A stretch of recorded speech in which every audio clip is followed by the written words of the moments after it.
नमस्कार, मैं हूं आपके साथ अनुष्का राय और आप देख रहे हैं रीडर्स फर्स्ट न्यूज। आज से जिला भाजपा कार्यालय में 3 दिवसीय जिला प्रशिक्षण शिविर प्रारंभ हुआ। आज प्रशिक्षण शिविर में बिहार सरकार के पथ निर्माण मंत्री एवं छत्तीसगढ़ प्रदेश के संगठन सह प्रभारी नितिन नवीन, प्रदेश भाजपा के अध्यक्ष विष्णुदेव साय, प्रदेश भाजपा मंत्री ओपी चौधरी, रायगढ़ सांसद गोमती साय सहित अन्य की मौजूदगी रही। बिहार सरकार के पथ निर्माण मंत्री एवं छत्तीसगढ़ प्रदेश के संगठन सह प्रभारी नितिन नवीन मीडिया से रूबरू हुए।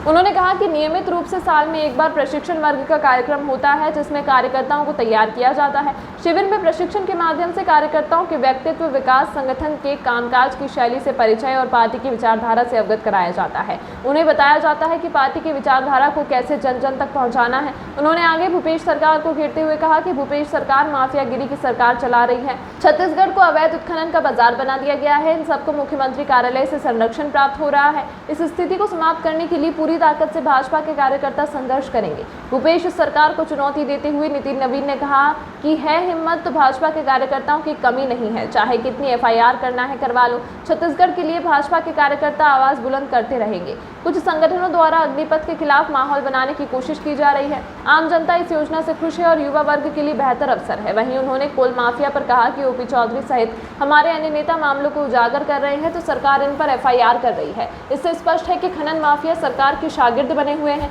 ये भूपेश सरकार के खजाने को भरने का काम कर रहे हैं और भूपेश सरकार सोनिया गांधी और कांग्रेस के खजाने को भरने का काम कर रही है। छत्तीसगढ़ की गरीब जनता का पैसा सोनिया गांधी के दरबार को सजाने में लगेगा तो निश्चित तौर पर भाजपा इसकी लड़ाई लड़ने के लिए हमेशा तैयार रहती है। आगामी विधानसभा चुनाव की तैयारी के संबंध में उन्होंने कहा कि भाजपा हमेशा तैयार है। आज पार्टी का ये नियमित रूप से प्रशिक्षण वर्ग का कार्यक्रम हर साल में एक बार चलता है और हम अपने कार्यकर्ताओं को जहां नए नए विषयों से अवगत कराते हैं, वहीं दूसरी ओर हम अपने कार्यकर्ताओं को पूरी तरह से तैयार करते हैं, चाहे वो संगठनात्मक कार्यों के लिए हो, उनके व्यक्तित्व विकास के लिए हो और पार्टी की विचारधारा को कैसे किस रूप में वो नीचे तक लेके जाए, इसके पूरे चीज़ों की प्रशिक्षण हम अपने कार्यकर्ताओं को साल में एक बार देते हैं।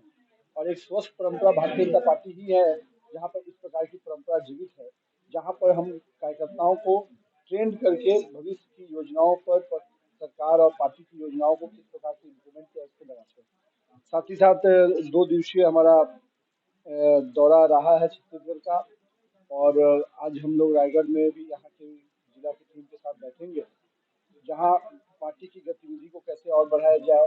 पिछले 15 दिनों में प्रदेश में बहुत ही अच्छा कार्यक्रम सरकार के 8 साल पूरा होने पे किया और पूरे देश में एक वातावरण जो था कि नरेंद्र मोदी जी ने पिछले 8 वर्षों में गरीब कल्याण के लिए जितने काम किए हैं उसको छत्तीसगढ़ की जनता को भी पूरी तरह से अवगत कराया गया।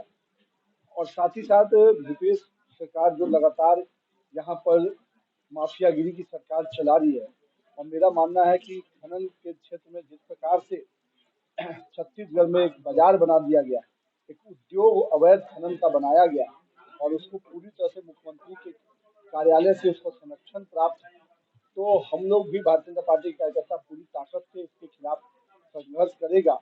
और जो भी हमारे कार्यकर्ताओं पर एफआईआर करने का प्रयास किया गया है, उनको नोटिस दे रहे हैं, मैं तो भूपेश सरकार को चुनौती देता हूँ कि अगर है हिम्मत तो भारतीय जनता पार्टी के कार्यकर्ताओं की कमी नहीं है। आप कितने भी एफआईआर कर दीजिए, कितने को जेल में भेजिए, भाजपा कार्यकर्ता छत्तीसगढ़ के लिए अपनी आवाज बुलंद करता रहेगा और उसके लिए जो भी कुर्बानी देनी होगी भाजपा कार्यकर्ता तैयार है।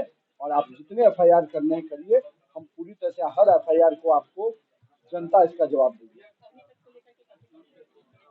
देखिए, मेरा मानना है कि अग्निपथ को लेकर जिस प्रकार से कुछ संगठन ने इसको पूरी तरह से माहौल बनाने का प्रयास किया है, चाहे वो कुछ राज्यों में, बिहार और हरियाणा और बाकी राज्यों में, लेकिन आम युवा पूरी तरह से ये सहमत है कि बड़े अवसर मिल रहे हैं। आज हर साल नियमित रूप से 50,000 युवाओं को नौकरी मिलती थी, आज 4 साल बाद ये 2 लाख को मिलता है। आज 2.5 लाख को नियमित हम करने जा रहे हैं 4 साल बाद और 10 लाख युवाओं को अवसर दे रहे हैं। साथ ही साथ 10 लाख युवाओं को हम भविष्य की योजनाओं पर भी काम कर रहे हैं, उनके लिए कई द्वार खोल रहे हैं, उनको हम ग्रेजुएशन का और इंटर की सर्टिफिकेट देने जा रहे हैं। तो ऐसे कई चीजें हैं, लेकिन कुछ लोग भ्रम फैलाकर युवाओं को भ्रमित किए हैं, तो हमारा दायित्व है कि हम उन युवाओं के पास जाकर उनको सही चीजों को पूरी बात रखेंगे।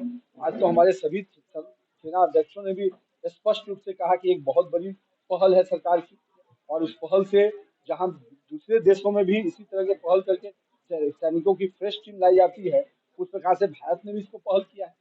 तो जो लोग इस देश विरोधी लोग हैं, वो कहीं न कहीं लोगों को भ्रमित करते हैं, हमारे देश के युवाओं को। तो हम निश्चित रूप से उन युवाओं के साथ सीधे संपर्क कर कर उनको पूरे विषय से अवगत कराएंगे।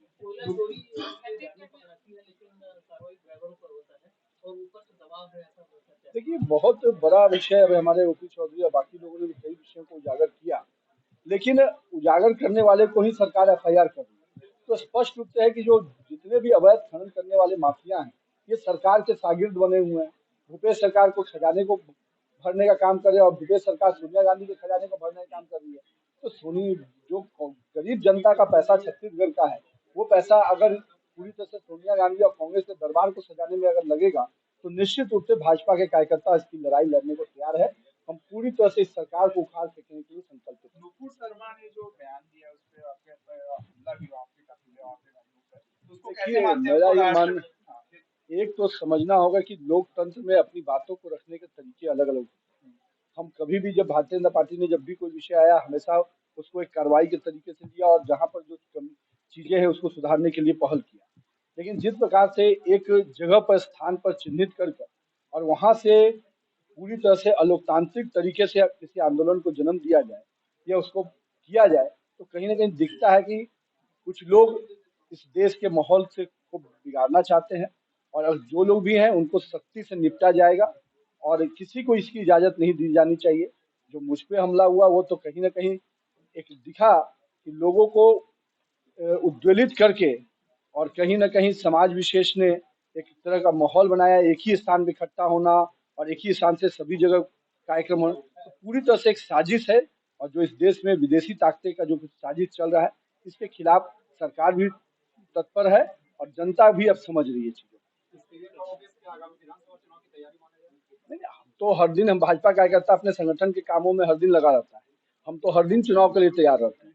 अगर आज चुनाव हो जाए तो आज भी हम तैयार हैं और एक साल बाद भी चुनाव होगा तो उस दिन भी तैयार है।